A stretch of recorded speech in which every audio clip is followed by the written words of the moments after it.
আসসালামু আলাইকুম রহমতুল্লাহি ওয়া বারাকাতুহু আলহামদুলিল্লাহ ওয়া আসসালামু আলা মান লা নাবিয়্যা বা'দাহু বিসমিল্লাহি মিনাশ শাইতানির রাজিম বিসমিল্লাহির রহমানির রহিম লাস-সালাতা লিমান লাম ইকরা বিফাতিহাতিল কিতাব। আজকের বক্তব্যের বিষয় হলো সূরা ফাতিহার নামকরণ। বিভিন্ন হাদিসে এসেছে। আমি যে হাদিসটা তেলাওয়াত করেছি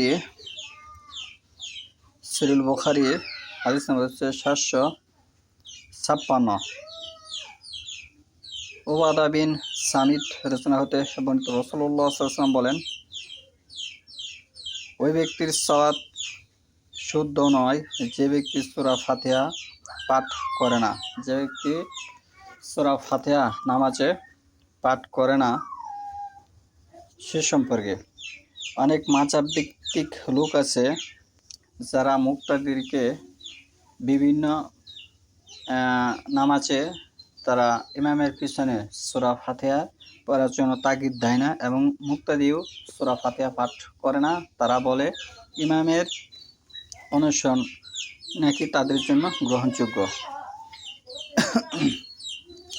সূরা ফাতিহার নামসমূহ বিভিন্ন হাদিস, আসার ও বিদ্বানগণের নামকরণের মাধ্যমে 30টি নাম হাদিসে এসেছে।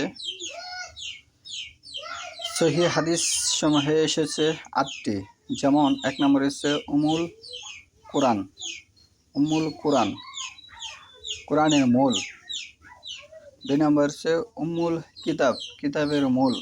3 নম্বর হচ্ছে আস-সাবউল মাসানি, 7টি বারবার পঠিত আয়াত।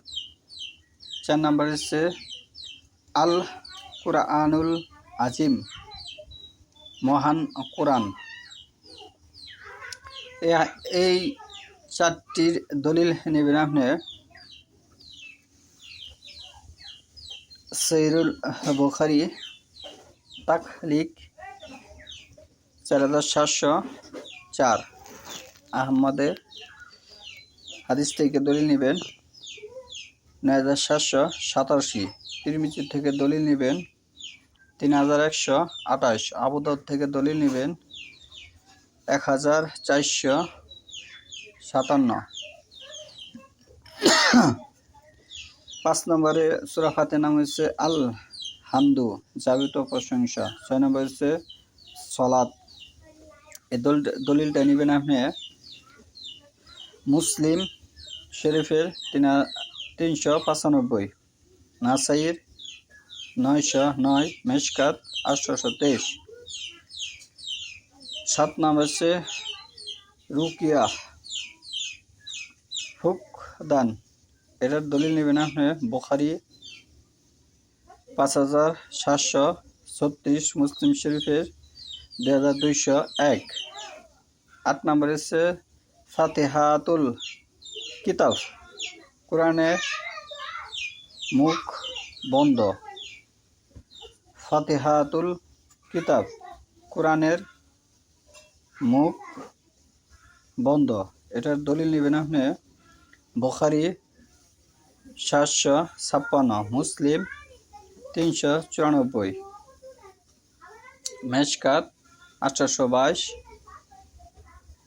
এবং 2124।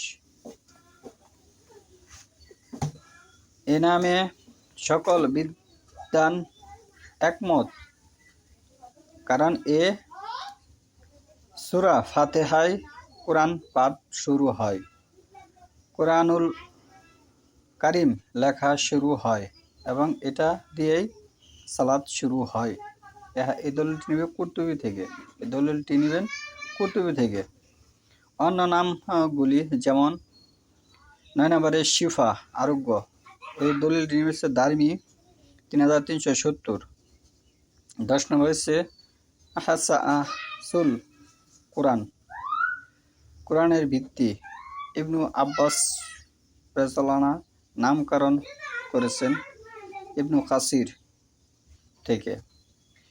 11 নম্বর হচ্ছে কাফিয়া, যথেষ্ট। ইয়াহইয়া ইবনু আবি কাসির এ নামকরণ করেছেন, কারণ এতটুকুতেই সালাত যথেষ্ট। এতটুকু সূরা ফাতিহা পড়লেই সালাত যথেষ্ট হবে এবং এটি ব্যতীত সালাত হয় না। কুরতুবী থেকে এসেছে। 12 নম্বর এসেছে ওয়াকিয়া। ওয়াকিয়া পূর্ণ সুফিয়ান বিন ওয়াইনা এ নামকরণ করেছেন, কারণ এই সূরাটি সর্বদা পূর্ণভাবে পড়তে হয়। আদি করে 2 রাকাতে পড়া যায় না। কুরতুবী এ নামকরণ করেছে। 13 নম্বর হচ্ছে ওয়াকিয়া হেফাজতকারী। 14 নম্বর হচ্ছে কানজো খুনি। এছাড়াও ফাতিহাতুল কুরআন, সূরাতুল হাম, শুকুর, ফাতিহা, মিনহা, দোয়া, সওয়াল, মোনাজাত, তাফবিস, মাসালা, রাকিয়া, নূর, আলহামদুলিল্লাহ, ইলমুল ইয়াকিন, সূরাতুল হামদিল উলা, সূরাতুল হামদিল কুসরা। এভাবে নাম বৃদ্ধির ফলে সূরা ফাতিহার মর্যাদা বৃদ্ধি পেয়েছে। এই হাদিসটি দলিল নেবেন হচ্ছে আব্দুস সাত্তার দেওলভী তাফসিরে সূরা ফাতিহা, করাচি, মাকতাবা আইবি, চতুর্থ থেকে দলিল গ্রহণ করবেন। তাহলে সূরা ফাতিহার অনেক ফজিলত, অনেক নামকরণ আছে, বিভিন্ন কিতাবে এসেছে এটি বিভিন্ন নামে। তাহলে আমরা সূরা ফাতিহা প্রত্যেকটি সালাতের ফরজ নফল প্রত্যেক রাকাতেই আমরা সূরা ফাতিহা পড়ব। ইমাম থাকলেও ইমাম না থাকলেও এটি বাধ্যতামূলক। এটি ছাড়া সালাত হবে না। আল্লাহর নির্দেশ, রাসূলুল্লাহ সাল্লাল্লাহু আলাইহি ওয়াসাল্লামের নির্দেশ। তাহলে আমরা এখানে কোনো ব্যক্তির অনুসরণ করব না, কারণ কোনো ব্যক্তি শরীয়ত নয়। প্রত্যেকটি মানুষ যেহেতু কিছু না কিছু ভুলের মাধ্যমে আছে, তাহলে আমরা এখানে মাযহাবের অনুসরণ করব না, আমরা সরাসরি আল্লাহ রাসূল সাল্লাল্লাহু আলাইহি ওয়াসাল্লাম অনুসরণ করব। এখন আল্লাহ রাসূল সাল্লাল্লাহু আলাইহি ওয়াসাল্লাম নাই, তার পরবর্তী টাইমে কোরআন এবং হাদিস আছে, আমরা কোরআন হাদিস থেকে দলিল মাসলা মাসাইল গ্রহণ করব। যে অনেকে আছে যে তাহলে আমরা তো অনেকে কোরআন হাদিস বুঝি না, আমরা কি করব? তাদের উচিত হবে সহিহ নিষ্ঠ ব্যক্তি, যে কোরআন হাদিস সম্পর্কে ভালো বোঝে, যার কথায় দলিল প্রমাণ সহকারে যুক্তি উপস্থাপন করতে পারে, তার কথা মেনে নেওয়া কোরআন হাদিসের বিষয়ে বক্তব্য এসেছে।